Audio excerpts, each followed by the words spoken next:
सो good evening everyone. So molecular biology के last lecture में हमने आपका ट्रांसक्रिप्शन इन प्रोकैरियोट्स कंप्लीट किया था। So we have discussed about transcription in prokaryotes.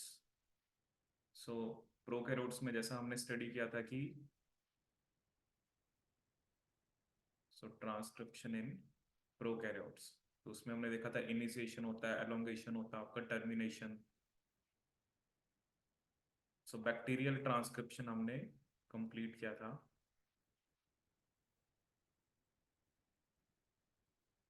ठीक है। सो जैसे हमने देखे थे कुछ फीचर्स देखे थे, जो आपका एंजाइम होता है ट्रांसक्रिप्शन में, उसे हम क्या बोलते हैं, DNA dependent RNA polymerase. DNA dependent RNA polymerase. So जो डीएनए डिपेंडेंट आरएनए पॉलीमरेज होता है, how it is different from RNA dependent RNA polymerase. So जो डीएनए डिपेंडेंट आरएनए पॉलीमरेज है, एक तो इसके पास आपकी प्रूफ रीडिंग एक्टिविटी नहीं होती है, और इसको प्राइमर भी नीचे ही होता है। ठीक है, तो ये हमने बेसिक पढ़ लिया था इसके बारे में। तो डीएनए डिपेंडेंट आरएनए पॉलीमरेज। ठीक है, तो हमने टर्मिनेशन के बारे में पढ़ा था, रो डिपेंडेंट, रो इंडिपेंडेंट। सो नेक्स्ट जो टॉपिक हमने स्टार्ट करना है, that will be your transcription in eukaryotes. Transcription in eukaryotes. और उसमें हम सबसे पहले डिस्कस करेंगे कि जो आरएनए पॉलीमरेज होते हैं। ठीक है, जैसे बैक्टीरिया में तो सिर्फ एक ही आरएनए पॉलीमरेज होता है जो डिफरेंट टाइप ऑफ आरएनए बनाता है। In bacteria there is only one RNA polymerase. तो बैक्टीरिया में तो एक ही आरएनए पॉलीमरेज होता है जो डिफरेंट टाइप ऑफ आरएनए बनाता है, चाहे वो मैसेंजर आरएनए है, चाहे वो आपका ट्रांसफर आरएनए, चाहे राइबोसोमल आरएनए है। लेकिन अगर हम यूकैरियोट्स की बात करें, तो यूकैरियोट्स में generally we talk about three RNA polymerases. Eukaryotes में we'll talk about three RNA polymerases. That is RNA polymerase 1, 2, and 3. Three RNA polymerases. That is RNA polymerase 1, RNA polymerase 2, and RNA polymerase 3. RNA polymerase 1, RNA polymerase 2, and RNA polymerase 3.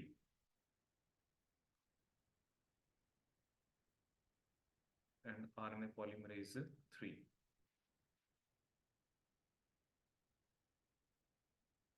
ठीक है, जो तीन RNA polymerase होते हैं किसके अंदर, आपके eukaryotes में।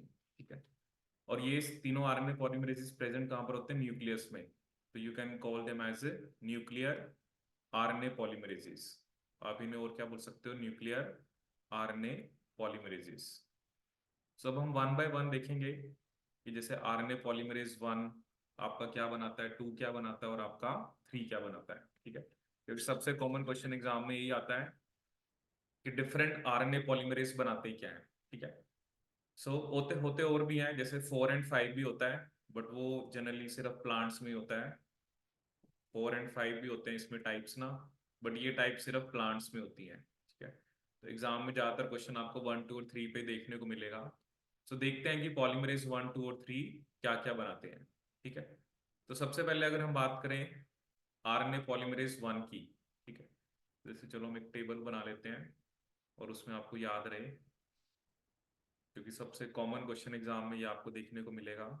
सो सबसे पहले हम लिखेंगे आरएनए पॉलीमरेज 1।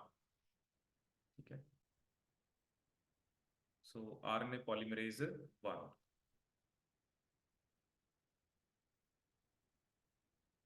सो जो आरएनए पॉलीमरेज 1 है, ठीक है, सबसे पहले हम डिस्कस करते हैं अबाउट आरएनए पॉलीमरेज 1।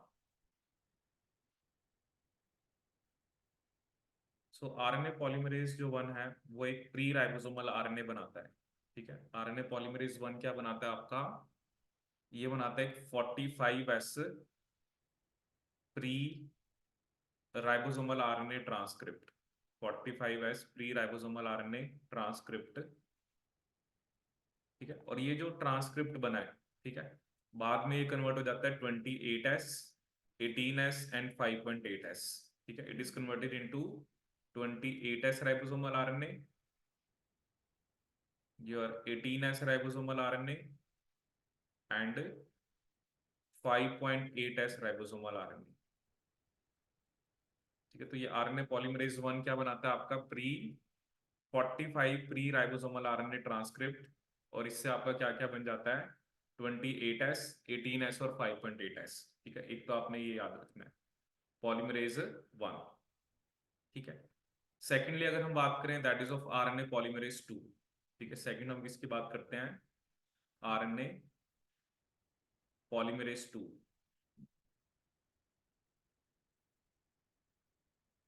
ठीक है, सो आरएनए पॉलीमरेज 2 देखते हैं हम ये क्या क्या बनाता है।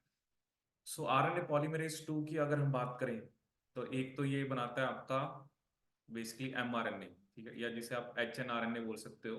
ठीक है, एचएनआरएनए, हेटेरोजेनस न्यूक्लियर आरएनए, और यू कैन से एमआरएनए।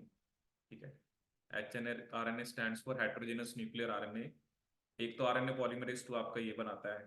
ठीक है, secondly it makes your snow RNA. Snow RNA stands for small nucleolar RNA. Small nucleolar RNA. और स्नो आरएनए क्या करता है, इट मॉडिफाइज राइबोसोमल आरएनए। ठीक है, इट मॉडिफाइज राइबोसोमल आरएनए। ये किसको मॉडिफाई करता है, आपके राइबोसोमल आरएनए को, स्नो आरएनए। ठीक है, ऐसे ही एक हमारे पास होता है SN RNA, small nuclear RNA, और इसका रोल होता है स्प्लाइसिंग में, स्मॉल न्यूक्लियर आरएनए,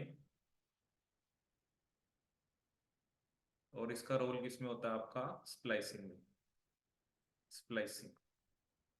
ठीक है, एसएनआरएनए की ना बहुत सारी टाइप्स होती हैं, तो कुछ टाइप्स पॉलीमरेज 2 भी बनाता है और कुछ टाइप्स आपका पॉलीमरेज 3 भी बनाता है। ठीक है, इसके अलावा प्रिकर्सर्स ऑफ एसआईआरएनए एंड एमआईआरएनए। एसआईआरएनए और एमआईआरएनए क्या होते हैं, इनका रोल होता है जीन साइलेंसिंग में। ठीक है, तो इसको हम आरएनए इंटरफेरेंस में पढ़ते हैं। सो प्रिकर्सर्स ऑफ एसआईआरएनए एंड एमआईआरएनए, ये कौन बनाता है आपका, पॉलीमरेज 2। ये कौन बनाता है आपका, पॉलीमरेज 2। ठीक है, सो ये सब आपको याद रखना है। एक तो H N R N A that is M R N A, sno R N A, S N R N A, and precursor of S I R N A and M I R N A, ये सब कौन बनाता है, polymerase 2। ठीक है, next अगर हम बात करें that is R N A polymerase 3। R N A polymerase 3,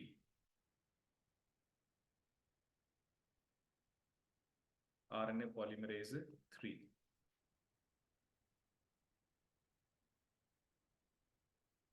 तो आर एन ए पॉलीमरेज 3 एक तो बनाता है आपका T R N A, that is transfer R N A, 5S ribosomal RNA and snRNA. SnRNA जैसे मैंने आपको बताया ना, इसकी अलग अलग टाइप्स होती हैं, तो इसका रोल होता है स्प्लाइसिंग में। कुछ टाइप्स पॉलीमरेज 2 बनाता है, कुछ टाइप्स आपका पॉलीमरेज 3 बनाता है। ठीक है, so this is very very important table. मतलब एक होता है ना आपका सिंपलेस्ट क्वेश्चन एग्जाम में आपसे वो ये पूछ लेते हैं कि पॉलीमरेजिस बनाते क्या है, जैसे 1 क्या बनाता है, 2 क्या बनाता है, 3 क्या बनाता है। तो जैसे 1 हमने लिखा, वो बनाता है generally ribosomal RNA, that is part of your ribosomes.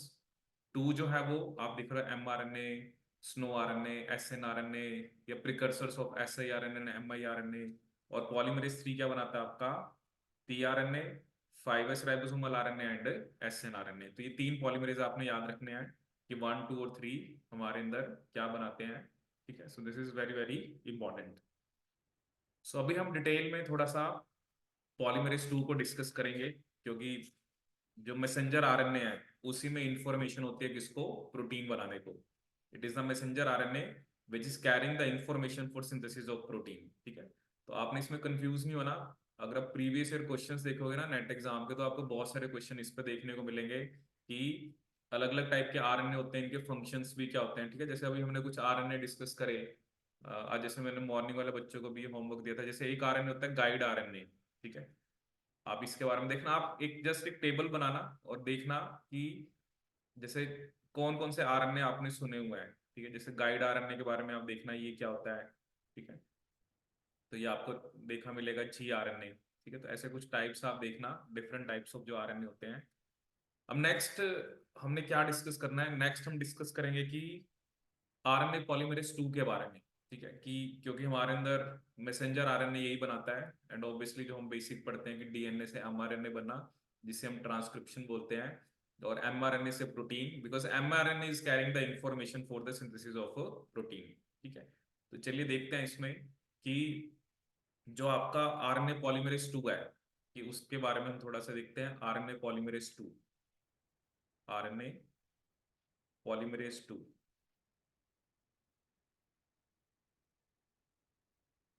RNA polymerase 2, ठीक है।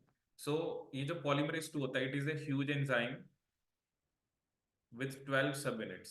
It is a huge enzyme with 12 subunits. इसमें कितनी subunits होती हैं आपकी? 12, with 12 subunits, ठीक है।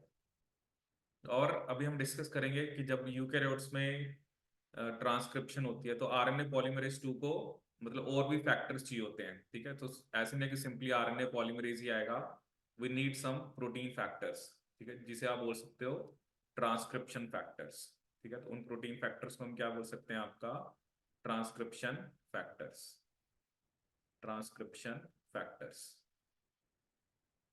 ठीक है। तो इन प्रोटीन फैक्टर्स को हम क्या बोल सकते हैं? आपका ट्रांसक्रिप्शन फैक्टर्स, ठीक है। तो चलिए हम डिस्कस करते हैं वन बाय वन। सबसे पहले हम बात करेंगे पोल 2 की, ठीक है, कि जो हमारा पोल 2 है उसमें 12 सब यूनिट होती हैं, 12 सब यूनिट्स होती हैं। तो इसमें ना कुछ कंपैरिजन भी कई बार दिया होता है, जैसे इसकी सबसे बड़ी सब यूनिट होती है RBP1, ठीक है। RBP1 इज द लार्जेस्ट सब यूनिट, RBP1 जो है वो आपकी लार्जेस्ट सब यूनिट होती है, ठीक है। और इसका जो स्ट्रक्चर है वो मैच करता है बीटा प्राइम सब यूनिट के साथ, बीटा प्राइम सब unit of bacterial RNA polymerase, bacterial RNA polymerase, ठीक है। RBP1 का वही फंक्शन है जो बीटा प्राइम सब unit of bacterial RNA polymerase, ठीक है। दूसरा जो है दैट इज RBP2, RBP2, ठीक है। इसका वही फंक्शन होता है जो बीटा सब यूनिट का होता है, beta subunit of bacterial RNA polymerase, ठीक है। And then we have RBP3 and RBP11, RBP3 and RBP11, तो इसका वो फंक्शन होता है जो तो अल्फा सब यूनिट्स का होता है। ये जस्ट एक कंपैरिजन है, बिकॉज हमने पढ़ा था कि जो बैक्टीरिया का आरएनए पॉलीमरेज होता है उसमें उसका क्या था? 2 alpha, beta, beta dash and omega, ये 5 सब यूनिट होते हैं किसके अंदर? जो आरएनए पॉलीमरेज होता है आपका, that is of your bacteria. तो यहाँ पर जैसे उसने कंपैरिजन दिया है कि जैसे RBP1 is like beta prime सब unit, RBP2 is like beta subunit, and RBP3 and 11 are like 2 alpha subunits, ठीक है। सो इसमें हम मेनली जो हमारा फोकस रहेगा that will be on the largest subunit, ठीक है। हमने लार्जेस्ट सबयूनिट के बारे में डिस्कस करना है कि उसमें क्या खास बात होती है। तो पहले कुछ पॉइंट्स लिखते हैं फिर हम इसको डिस्कस करेंगे, ठीक है। तो इसमें लिखिए कि जो लार्जेस्ट सबयूनिट है, the largest subunit of pol 2, the largest subunit, the largest subunit of subunit of pole 2 has an unusual feature, has an unusual feature, has an unusual feature, that is, or comma, a long carboxy terminal tail, carboxy terminal tail, a long carboxy terminal tail consisting of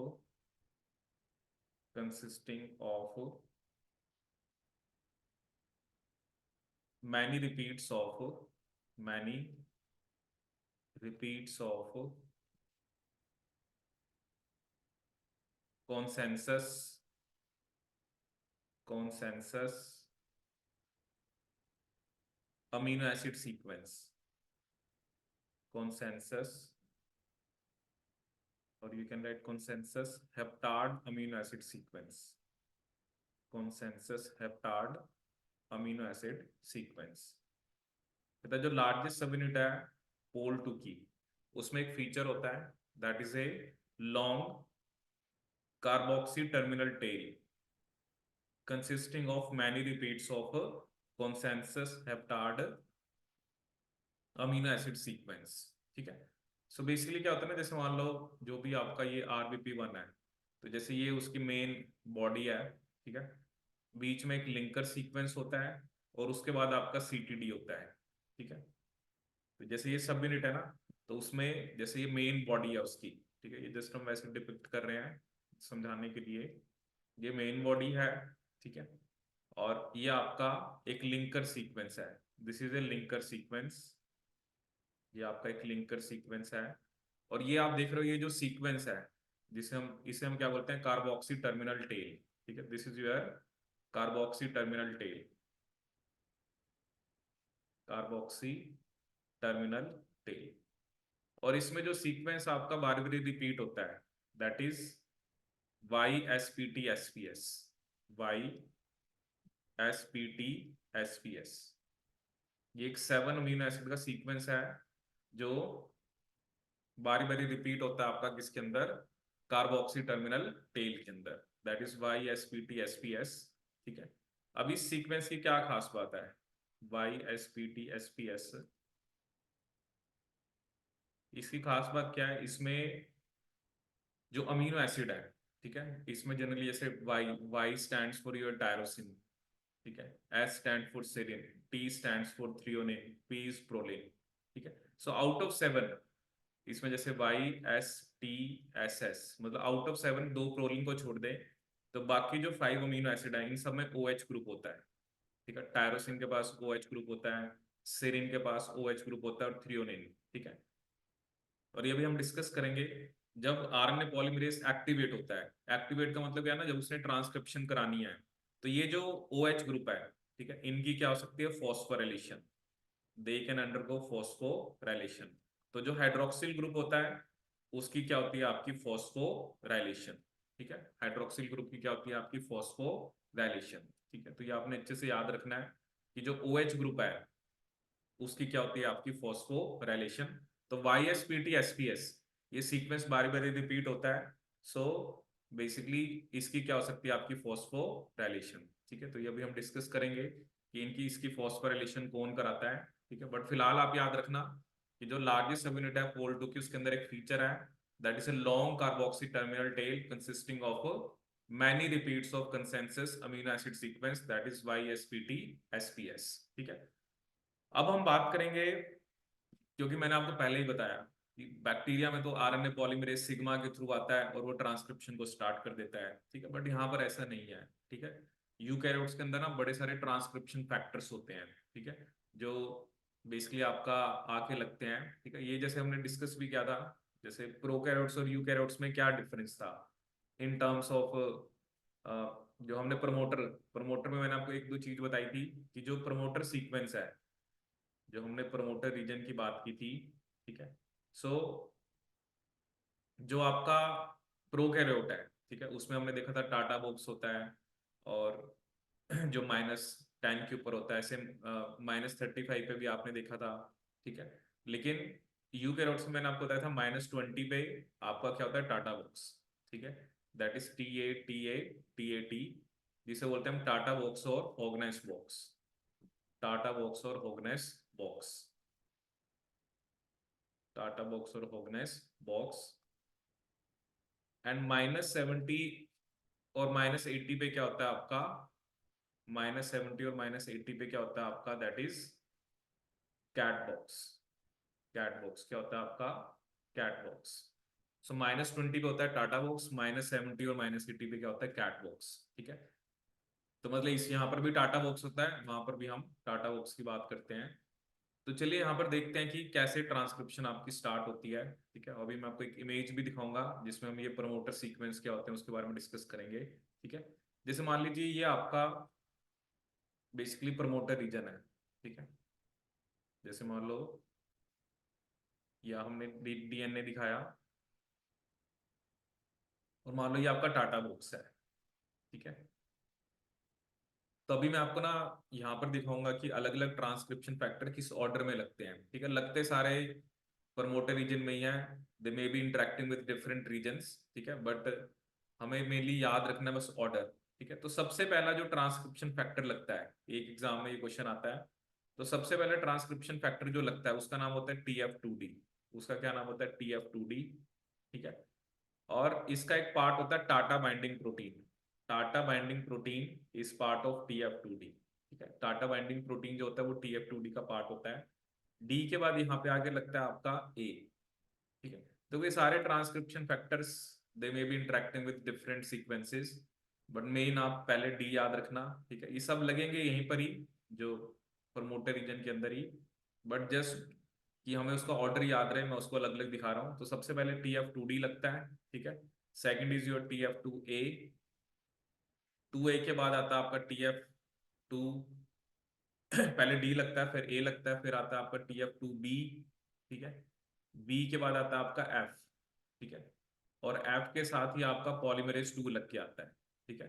तो through out elongation TF2F जो होता है वो polymerase 2 के साथ लगा रहता है, ठीक है। उसके बाद आता है आपका TF2E। TF2E, ठीक है। TF2E, और इसके बाद आता है आपका TF2H, ठीक है। अब क्या आएगा? TF2E, और इसके बाद आता है आपका TF2H, ठीक है। तो you need to remember this order 1 2 3 4 5 and 6, ठीक है। तो ये सब ट्रांसक्रिप्शन फैक्टर्स लगते हैं, ठीक है। अब इसमें जैसे मैं आप अभी आपको, एक तो चलो ये पॉइंट आपने अच्छे से याद रखना है कि पॉलीमरेज 2 किसके साथ लग के आता है? TF2F के साथ, ठीक है। और दूसरा हमने क्या देखना है कि जो TF2H है, इसके पास कौन कौन सी एक्टिविटी होती है, ठीक है। कि जो TF2H है, इसके पास कौन कौन सी एक्टिविटी होती है? तो पहली बात इसके पास होती है helicase activity. Helicase activity, TF2H के पास हेलिकेज एक्टिविटी होती है। Secondly it contain kinase activity, helicase kinase. And third is DNA repair activity, DNA repair activity, ठीक है। तो हेलिकेज एक्टिविटी का काम होता है DNA को अनवाइंड कराना। काइनेज का जहां पे भी नाम आता है उसका नाम होता है, उसका काम होता है फॉस्फोराइलेशन कराना, ठीक है। अब DNA रिपेयर में भी एक स्पेसिफिकली एक टाइप ऑफ रिपेयर होता है जिसे बोलते हैं हम न्यूक्लियोटाइड एक्सीशन रिपेयर, जिसे हम क्या बोलते हैं? आपका nucleotide excision repair. Nucleotide excision repair. तो हेलिकेज एक्टिविटी होती है, काइनेज एक्टिविटी और DNA रिपेयर एक्टिविटी। ये तीन एक्टिविटीज TF2H के पास होती हैं, ठीक है। तो अभी हम देखेंगे one by one. Helicase activity का काम होता है DNA को अनवाइंड कराना। काइनेज अभी हम डिस्कस करेंगे। काइनेज एक्टिविटी जो है, जो अभी हमने डिस्कस करा, पोल 2 के अंदर जो YSPT SPS होते हैं उसकी फॉस्फोरिलेशन कौन कराता है? TF2H, ठीक है। और रिपेयर, जैसे अब DNA में अगर कुछ प्रॉब्लम है, कहीं ना कहीं उसमें कुछ म्यूटेशंस हो रहे हैं, तो उसको रिपेयर करना, ठीक है। और ये भी आप स्पेसिफिकली याद रखना कौन सा रिपेयर है? न्यूक्लियोटाइड एक्सीशन रिपेयर, ठीक है। क्योंकि अगर if repair activity is not functional, if repair activity is not functional, activity is not functional, comma, then it may lead to, comma, then it may lead to xeroderma pigmentosum, xeroderma pigmentosum and cocaine syndrome, xeroderma pigmentosum and cocaine syndrome। कि अगर repair activity नहीं functional है, then it may lead to xeroderma pigmentosum and cocaine syndrome, ठीक है। तो ये दो disease के नाम है जो मैंने आपको बताए। तो अगर रिपेयर एक्टिविटी फंक्शनल नहीं है तब ये डिजीज हो सकती है, ठीक है। चलिए अब हम लिखते हैं काइनेज एक्टिविटी के बारे में। तो लिखिए इसके अंदर कुछ पॉइंट्स लिखते हैं। एक काइनेज एक्टिविटी, एक kinase activity in one of its subunits, one of its subunits of TF2H, of TF2H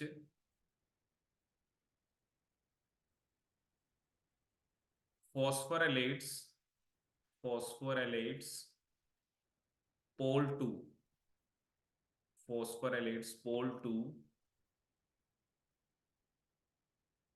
at many places in the CTD, at many places in the CTD,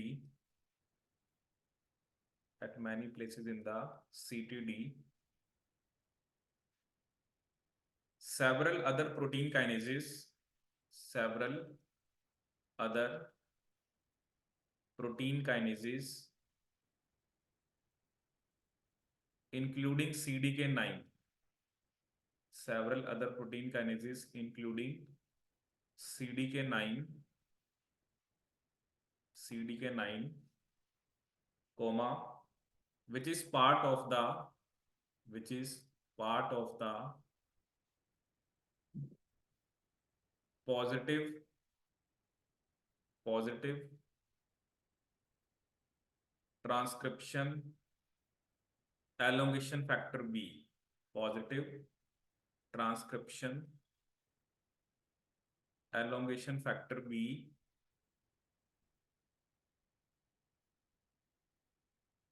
in bracket positive PTEFB, positive transcription elongation factor B, ठीक है, also phosphorylates the CTD, also phosphorylates the CTD, also phosphorylates the CTD,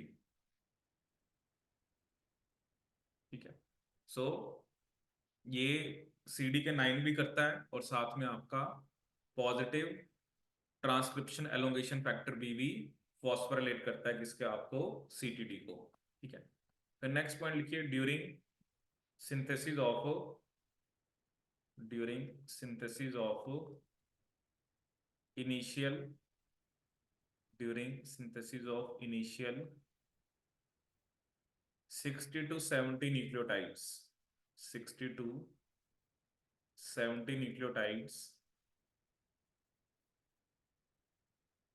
comma, or 60 to 70 nucleotides of RNA, comma,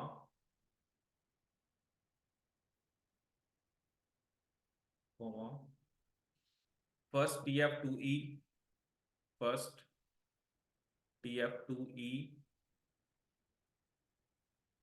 and TF2H is released, and TF2H is released, 2H is released, ठीक है, पहले TF2E और फिर TF2H is released, comma, and pole 2, and pole 2 enters the, enters the elongation phase, enters the elongation phase of transcription, elongation phase of transcription, ठीक है। So during synthesis of initial 60 to 70 nucleotides of RNA, पहले TF2E और TF2H आपका release हो जाता है और जो पोल 2 है वो एंटर कर जाता है आपके एलोंगेशन फेज ऑफ ट्रांसक्रिप्शन में, ठीक है। उसके बाद तो मतलब जैसे E और H रिलीज हो गए, ठीक है। फिर नेक्स्ट पॉइंट लिखो, जो TF2F है, TF2F remains associated with, remains associated with pole 2, remains associated with pole 2, pole 2 throughout elongation, throughout elongation, throughout elongation. During this stage,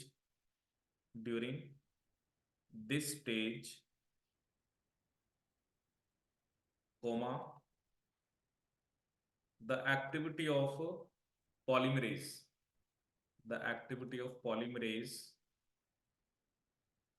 is greatly enhanced by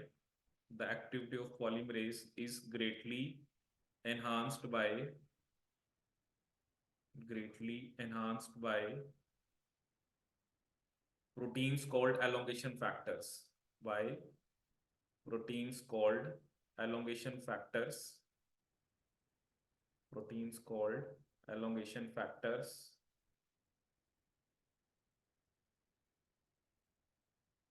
once the RNA transcript is completed.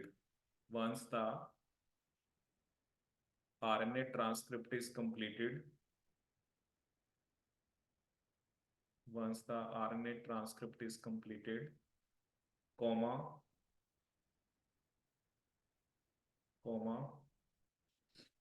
transcription is terminated.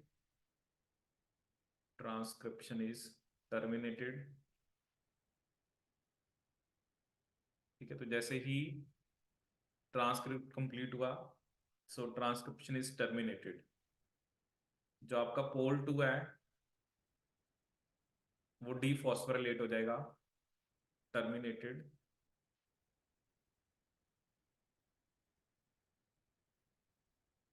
पोल 2 जो है आपका, that is dephosphorylated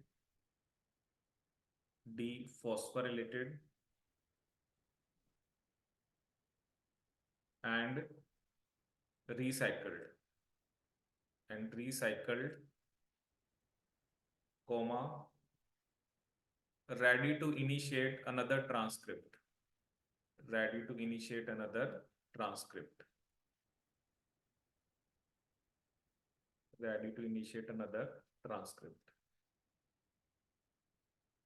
ठीक है, तो ये कुछ points हमने discuss करे कि सबसे पहले तो हमने जो TF2H, उसके पास हेलिकेज काइनेज रिपेयर एक्टिविटी होती है. हमने कहा कि जो काइनेज एक्टिविटी है in one of its subunit of TF2H, it phosphorylates pol 2 at many places in the CTD.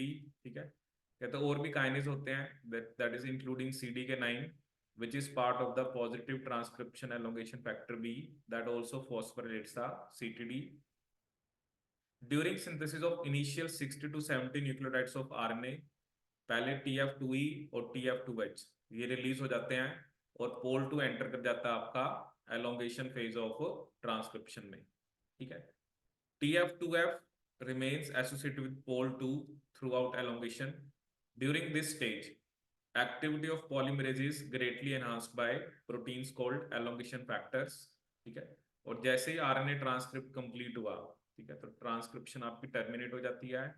पोल 2 आपका dephosphorylated and recycled, ready to initiate another transcript.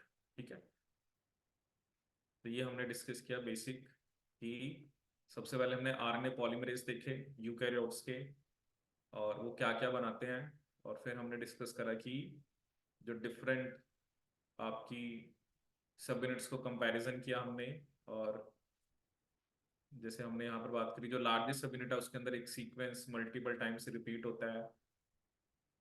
अभी एक इमेज में आपको दिखाता हूँ जिसमें हम प्रमोटर रीजन की बात करेंगे यूकैरियोट्स में, और फिर कुछ क्वेश्चंस देखते हैं कि किस टाइप के क्वेश्चन जो है वो आपके एग्जाम में इस टॉपिक पे आते हैं. ठीक है, चलिए पहले एक इमेज से प्रमोटर रीजन देखते हैं यूकैरियोट्स का, और उसके बाद फिर हम कुछ क्वेश्चंस करते हैं.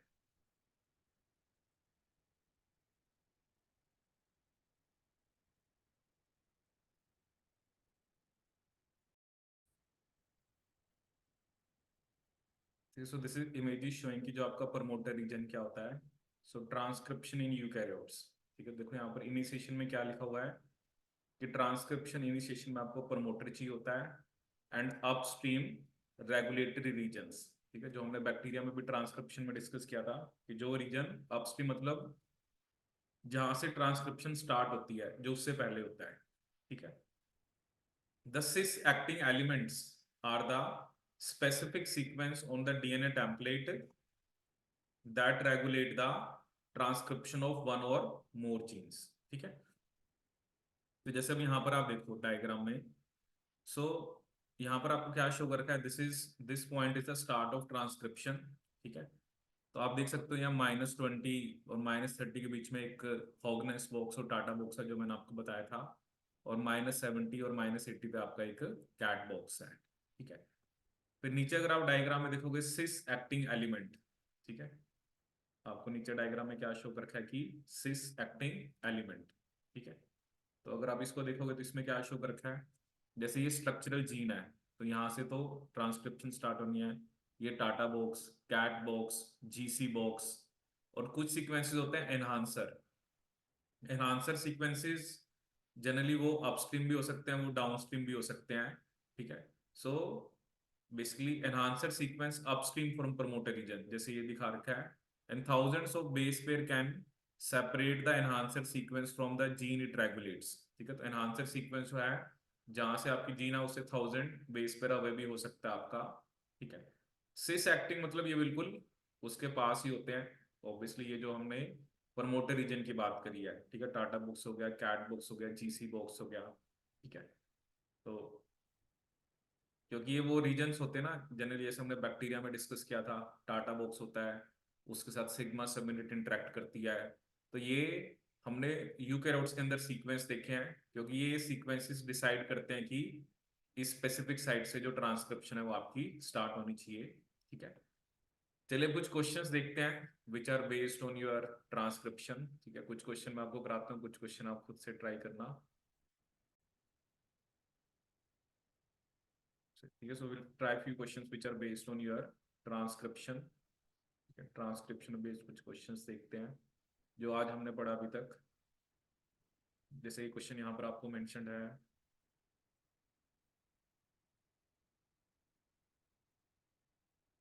ये जैसे अब ये तो चलो it is related to the bacterial जो ट्रांसक्रिप्शन की sigma subunit of E coli polymerase does not. बताओ इसमें से क्या स्टेटमेंट आपकी करेक्ट होगी। फर्स्ट स्टेटमेंट है initiate transcription and fall off during elongation, increase affinity of the core enzyme to the promoter, binds to DNA independent of core enzyme. ठीक है, तो ये स्टेटमेंट गलत है, क्योंकि सिग्मा सबयूनिट जो है वो कोर एंजाइम के साथ ही लगती है। ठीक है, तो इसमें थर्ड वाली स्टेटमेंट आपकी इनकरेक्ट है। ठीक है, चलो अभी और क्वेश्चंस देखते हैं कुछ जो भी अभी आज हमने पढ़ा, क्योंकि मैं आपको आरएनए पॉलीमरेज वाले क्वेश्चंस दिखाता हूँ यहाँ पर जो एग्जाम में आए हुए हैं। ठीक है, जैसे अभी ये क्वेश्चन मैंने आपको बताया कि जो स्मॉल न्यूक्लियर आरएनए होते हैं, they are used to process and chemically modify ribosomal RNA, उन्हें हम क्या बोलते हैं, आपका स्नो आरएनए। ठीक है, ये एग्जाम में क्वेश्चन आ रखा है आपका।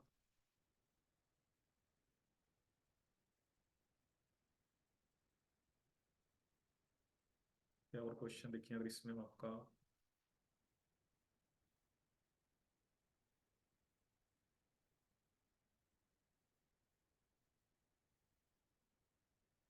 ठीक है, ये डिफरेंट टाइप ऑफ आरएनए थे, आपने मैच करना था। ठीक है, सो इसमें बेसिकली एक तो आपको, चलो स्नो आरएनए आपने पढ़ा ही है कि ये राइबोसोमल आरएनए को मॉडिफाई करता है, तो डी का तो 4 हो गया। ठीक है, तो लेकिन डी का 4 जो है वो आपका सेकंड ऑप्शन में भी और फोर्थ में भी, ए का भी उसने 3 दे रखा है। ठीक है, अब आपको देखना था कि जो S I R N A और M I R N A, इसको हम डिटेल में पढ़ते हैं आर एन इंटरफेरेंस में, बट अभी फिलहाल तो हमने ये डिस्कस करा था कि ये इनके प्रिकर्सर जो है वो पॉलीमरेज 2 बनाता है। सो जो S I R N A होता है ना, ये सेलेक्टिव डिग्रेडेशन कराता है और directing degradation of selective M R N A. ठीक है, और जो आपका M I R N A होता है ये ट्रांसलेशन को रोकता है of selective M R N A. तो इसमें जो बी का है ना, क्योंकि डिग्रेडेशन सिर्फ S I R N A कराता है, सो बी का 1 होना चाहिए। ठीक है, तो उस अकॉर्डिंग आपका आंसर इसमें क्या बनना चाहिए, सेकंड। और क्वेश्चंस अगर हम देखें यहाँ पर,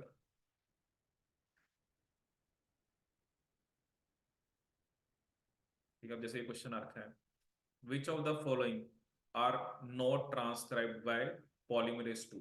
ठीक है, तो मैंने आपको क्या बताया, M I R N A और SNRNA कुछ टाइप्स पॉलीमरेज 2 बनाता है, mRNA and sno RNA also, और mRNA and sno RNA also, ठीक है। तो इसमें tRNA और जो 5S राइबोसोमल आरएनए है वो आपका पॉलीमरेज 3 बनाता है।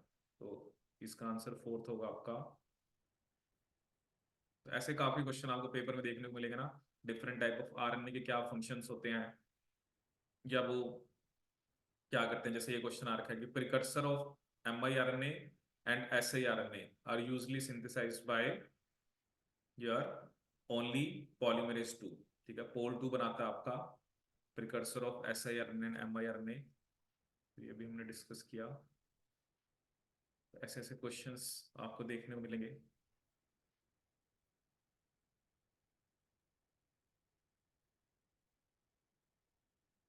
ठीक है, चलो एक क्वेश्चन नंबर 108 अभी हम ट्राई करेंगे, क्योंकि ये भी एग्जाम में आया हुआ है आपका।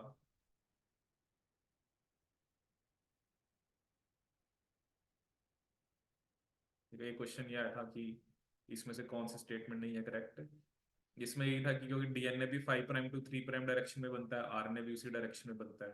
तो ये स्टेटमेंट यहाँ पर आपकी गलत थी कि डीएनए 5 टू 3 बनता है और आरएनए आपका 3 टू 5 बनता है। ऐसे question number 123, which one of the following statement is generally true about RNA polymerase 2। First क्या थी, it is dedicated to transcribing RNA from a single transcription unit, usually a large transcript which is then processed to yield 3 types of RNA, ribosomal RNA. ये statement गलत है, क्योंकि 3 type of ribosomal RNA तो polymerase 1 बनाता है, ठीक है। It transcribes varieties of small non coding RNA which are expressed in all cell types, ठीक है। तो ऐसा भी नहीं है कि it generally synthesizes various type of mRNA, ठीक है। ये ठीक है। और कुछ नॉन कोडिंग आरएनए, ऑब्वियसली ये जो बाकी आरएनए की हमने बात करी, स्नो आरएनए या SNRNA, कुछ कोडिंग तो नहीं करते, इनके अलग फंक्शंस होते हैं, ठीक है। और आरआरएनए और टीआरएनए तो पॉलीमरेज आपका मतलब आरआरएनए की एक टाइप बताई थी जो मैंने आपको 5S, और टीआरएनए तो पॉलीमरेज 3 बनाता है, ठीक है। तो इसमें थर्ड आपका करेक्ट होना चाहिए। चलिए क्वेश्चन आप ट्राई करोगे अभी आप, तो देखते हैं क्वेश्चन नंबर 108, ठीक है। ये आज हमने मॉर्निंग में भी डिस्कस किया था। सो ये क्वेश्चन आपने ट्राई करना है, क्वेश्चन नंबर 108। तो इसमें उसने आपको क्या दे रखा है, एक construct shown below was generated to assess the activity of a bidirectional promoter, ठीक है। जैसे यहाँ पे दो प्रमोटर हैं, एक है प्रमोटर ए, एक है प्रमोटर बी, ठीक है। Which has a common regulatory DNA element x, कहते हैं ये एक्स जो है ना ये दोनों में कॉमन है। The construct was used to transform E coli, ठीक है। कहते हैं ये कंस्ट्रक्ट हमने इक्वलाई में दिया। The activity of the promoter is recorded in the presence of increasing levels of an equally encoded regulatory protein which binds to DNA element X, ठीक है। कहता है जब एक रेगुलेटरी प्रोटीन X पे बाइंड करता है, ठीक है। तो ये आपके पास दिखा रखा उसने कि जो वाई एक्सिस पे है एक्टिविटी ऑफ रिपोर्टर जीन, ठीक है। एक्स एक्सिस पे है increasing level of regulatory protein, ठीक है। सो रिपोर्टर जीन 1 दिखा रखा है कि उसमें क्या हो रहा है, और रिपोर्टर जीन 2 में क्या हो रहा है, ठीक है। तो पहले तो आप इस चीज को समझो कि ये क्या हो रहा है। फिर उसने कहा कि the above experiment is repeated in a mutant E coli with mutation which abolishes binding of regulatory protein to element X, ठीक है। कहता है कि एक ऐसा एक्सपेरिमेंट करा गया, एक ऐसा इक्वलाई लिया गया जिसमें एबॉलिश का मतलब खत्म हो जाना, ठीक है। कि जो रेगुलेटरी प्रोटीन है वो एक्स पे बाइंड नहीं कर पा रहा, ठीक है। That abolishes the binding of regulatory protein to element X. Which one of the following, which one of the following graph, ठीक है, इनमें से कौन सा ग्राफ है जो बेस्ट इस चीज को डिपिक्ट करेगा, the activity of reporter genes in the mutant strain, ठीक है। तो ये आपके सामने चार ग्राफ हैं, ठीक है। तो आपने बताना है चारों ग्राफ में से कौन सा सबसे बेस्ट दिखाएगा, ठीक है। तो इसको मैं थोड़ा सा ऐसे दिखा देता हूँ। ये आपके पास एक्चुअल जो गिवन है, ठीक है। और उसके बाद फिर ये आपको आउट ऑफ दीज 4 ऑप्शंस आपने बताना है कि कौन सा आपका करेक्ट होगा। करिए इस क्वेश्चन को।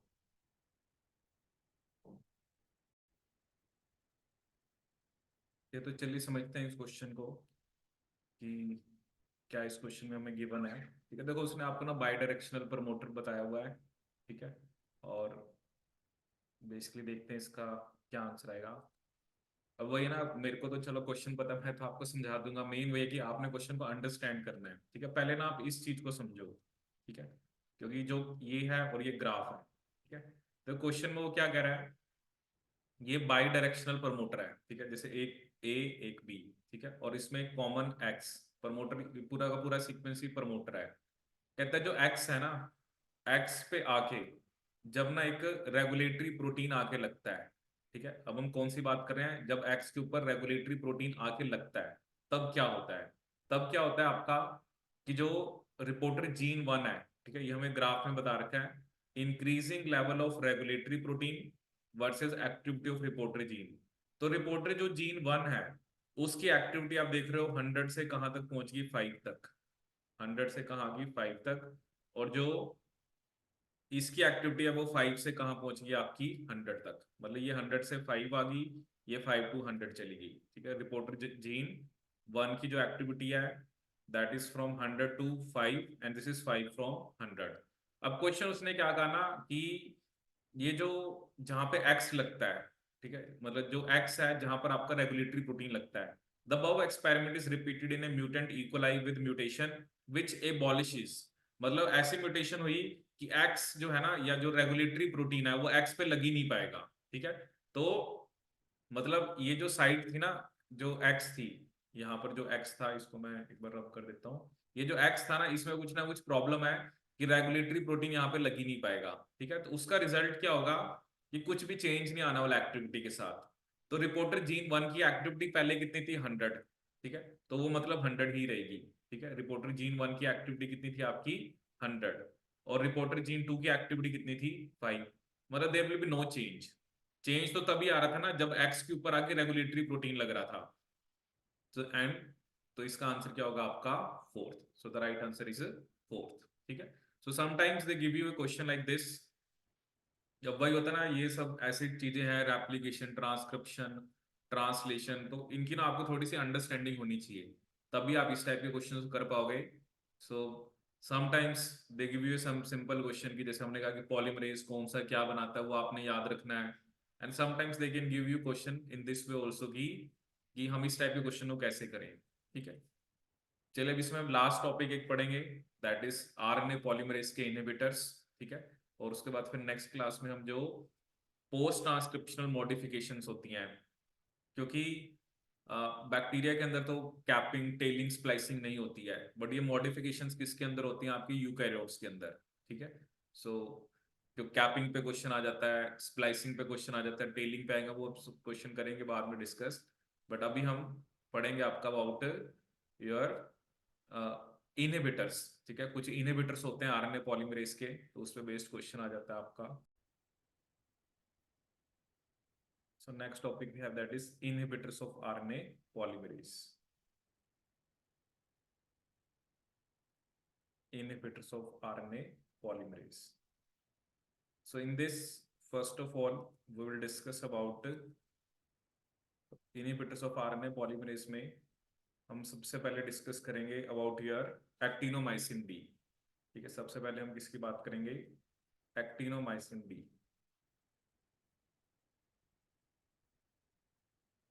Actinomycin B. ठीक है, सो ये एक तरह से जो एंटीबायोटिक है, ये हमें मिलती है स्ट्रेप्टोमाइसिस से। ये हमें एक स्पेसिफिक बैक्टीरिया से मिलती है जिसे हम क्या बोलते हैं, स्ट्रेप्टोमाइसिस। ठीक है, and basically it binds to GC region. ये जनरली किसके साथ बाइंड करती है, it binds to GC region. GC region. So अगर हम एक्टिनोमाइसिन डी की बात करें, तो इसके बारे में लिखिए, the elongation of, the elongation of, the elongation of RNA strand, the elongation of RNA strand by RNA polymerase, by RNA polymerase in by RNA polymerase in both bacteria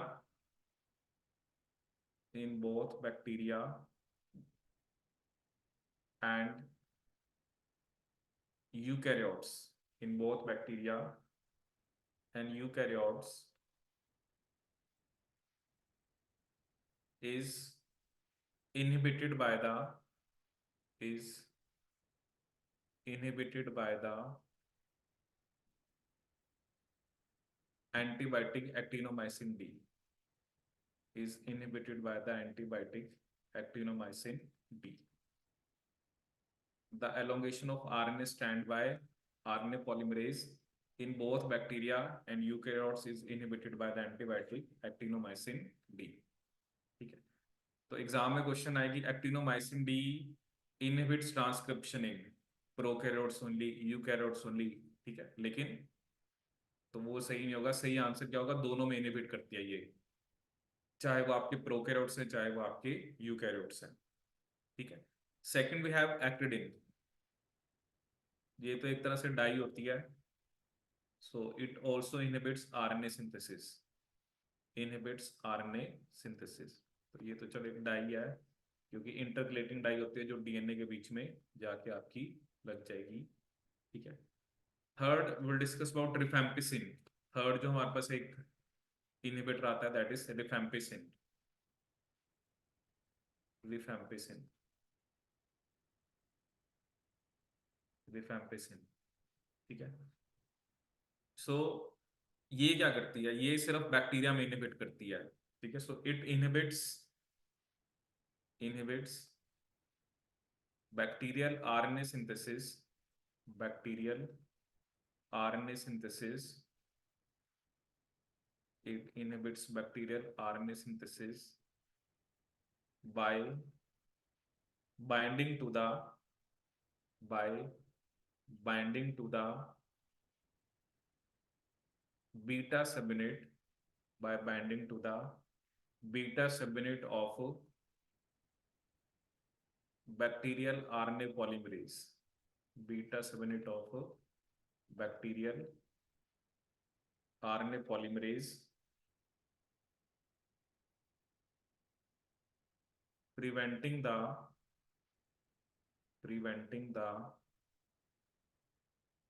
promoter clearance step of transcription, preventing the promoter clearance step of transcription, ठीक है। तो promoter को जब तक वो clear नहीं कर पाएगा तब तक ट्रांसक्रिप्शन स्टार्ट नहीं होगी, promoter clearance step of transcription. तो ये जो रिफैम्पिसिन है ये स्पेसिफिकली इसके साथ बाइंड करती है आपकी, it binds to the beta subunit of bacterial RNA polymerase. ये किसके साथ बाइंड करती है, beta subunit of bacterial RNA polymerase, ठीक है। नेक्स्ट अगर हम बात करें यहाँ पर, that is your amanita phalloides, ठीक है। यहाँ में एक स्पेसिफिक टॉक्सिन होता है जिसे बोलते हैं हम अल्फा मैनेटिन, अल्फा मैनेटिन, ठीक है। सो अल्फा मैनेटिन जो है जनरली एक फंगस बनाती है जिसका नाम होता है एमेंशिया फेलोइड्स, एमेंशिया फेलोइड्स। अल्फा मैनेटिन कौन बनाती है आपकी, एमेंशिया फेलोइड्स, ठीक है। सो ये जो अल्फा मैनेटिन है, एक्चुअली ये जो एमेंशिया फेलोइड है ना एक तरह से एक फंगस होती है, ठीक है। इसे हम क्या बोलते हैं आपका, पॉइजनस मशरूम, पॉइजनस मशरूम, और that is your death cap, poisonous mushroom और डेथ कैप। इसे हम क्या बोलते हैं, पॉइजनस मशरूम और डेथ कैप, ठीक है। इसे हम क्या बोलते हैं, पॉइजनस मशरूम और डेथ कैप। ये जो मशरूम होता है जनरली ये क्या करता है आपका, ठीक है, ये हमारे अंदर मेनली इनहिबिट करता है पोल2 को, ठीक है। तो वैसे तो चलो मैं आपको भी लाइन की फॉर्म में लिखवाऊंगा, जैसे एग्जाम में एक बार क्वेश्चन आया कि ये जो अल्फा मैनिटिन है ये इसकी जो सेंसिटिविटी का ऑर्डर है, ठीक है, सबसे ज्यादा हमारे हमारे अंदर ये इफेक्ट करता है पोल2 को, ठीक है। उससे कम इफेक्ट होता है पोल 3 के ऊपर, और सबसे कम इफेक्ट होता है पोल 1 के ऊपर। ठीक है, पोल 2 पे सबसे ज्यादा, फिर पोल 3 एंड पोल 1। ठीक है, तो इसके बारे में लिखिए कुछ points. So this is very important, बहुत जगह आपको अल्फा मैग्नेटिन, ठीक है, इस पे बेस्ड क्वेश्चन आपको देखने को मिलेगा। So you can write. So ये जो अल्फा मैग्नेटिन है, it disrupts it disrupts mRNA formation, mRNA formation, it disrupts mRNA formation in animal cells, in animal cells by blocking pole 2, by blocking pole 2, pole 2 and comma at higher concentration pole 3, at higher concentration pole 3,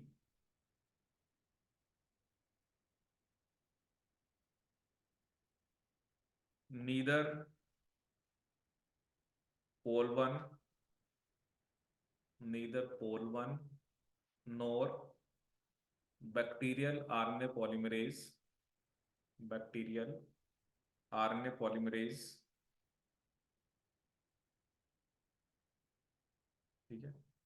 so neither pol 1 nor bacterial RNA polymerase and polymerase of Amencia phalloides, Amencia phalloides is sensitive to alpha amanitin, is sensitive to alpha amanitin, ठीक है। Neither pol 1, ठीक है, पोल 1 के ऊपर bacteria के RNA polymerase और जो अमेंशिया फ्लोइड्स का आरएनए पॉलीमरेज है, ठीक है, उसके ऊपर इसका कोई इफेक्ट नहीं होता। ठीक है, सो मेनली पोल 2 और पोल 3, ठीक है, neither pol 1 nor bacterial RNA polymerase and polymerase of alpha this your Amanita phalloides is sensitive to alpha amanitin. ठीक है, तो मतलब मेन हमारे अंदर इसका इफेक्ट पोल 2 के ऊपर है, और देखो पोल 2 ही हमारा सबसे मेन है क्योंकि मैसेंजर आरएनए वही बनाता है, और पोल 3 और पोल 1 के ऊपर इसका इफेक्ट सबसे कम है। जैसे आपने देखा पोल 1 के ऊपर बैक्टीरिया के आरएनए पॉलीमरेज और जो अमेंशिया फ्लोइड का खुद का आरएनए पॉलीमरेज है उसके ऊपर अल्फा मैग्नेटिन का कोई भी इफेक्ट नहीं होता है। ठीक है, सो ये मेन आपको, ये देखो क्या होता है ना एग्जाम में, तो पता नहीं क्या क्वेश्चन आ जाए, but these are the things. आपको आरएनए पॉलीमरेज याद रखने हैं, आपको ये YSP TSPase क्या होता है, TF2H के ऊपर क्वेश्चन आ रखा है। जैसे एक बार एग्जाम में ऐसे ही क्वेश्चन आया कि TF2H के पास रिपेयर एक्टिविटी नहीं होती है, तो जिसको ये स्टेटमेंट पता थी उसका आंसर हो जाना था। ठीक है, आप देखोगे अभी पेपर के अंदर क्वेश्चन देखोगे तो अलग अलग टॉपिक्स हैं, कभी किसी पे इजी भी आता है, टफ भी आता है, बट आपको अंडरस्टैंडिंग होनी चाहिए। ठीक है, और ये जैसे एक्टिनोमाइसिन डी, इसमें वो क्या कंफ्यूज करेगा कि ये एक तो सिंपल क्वेश्चन क्या आएगा कि ये ट्रांसक्रिप्शन को इनहिबिट करता है, ये सिंपलेस्ट क्वेश्चन है। फिर वो कई बार अगर हम ध्यान से नहीं पढ़ते वो पूछता है कि प्रोकैरियोट्स में यूकैरियोट्स में, ऐसे ही जैसे हमने मान लो अब हमने ये पढ़ा कि अल्फा मैग्नेटिन इनहिबिट्स ट्रांसक्रिप्शन, ठीक है, बट कहाँ पर बेसिकली हमारे अंदर अगर किसी पॉलीमरेज 2 को वो स्पेसिफिकली अफेक्ट करता है, जैसे हमने पॉलीमरेज 2 को कहा बैक्टीरिया के आरएनए पॉलीमरेज और जो अमेंशिया फ्लोइड का खुद का आरएनए पॉलीमरेज है, ठीक है, उसके ऊपर इसका कोई भी इफेक्ट नहीं होता। ठीक है, so this is about transcription. ठीक है, तो नेक्स्ट क्लास में हम आपका जो पोस्ट ट्रांसक्रिप्शनल मॉडिफिकेशंस होते हैं, कैपिंग हो गया, स्प्लाइसिंग हो गया, टेलिंग हो गया, सो इन सब के बारे में हम आपका नेक्स्ट क्लास में पढ़ेंगे। सो दिस इज अबाउट ट्रांसक्रिप्शन।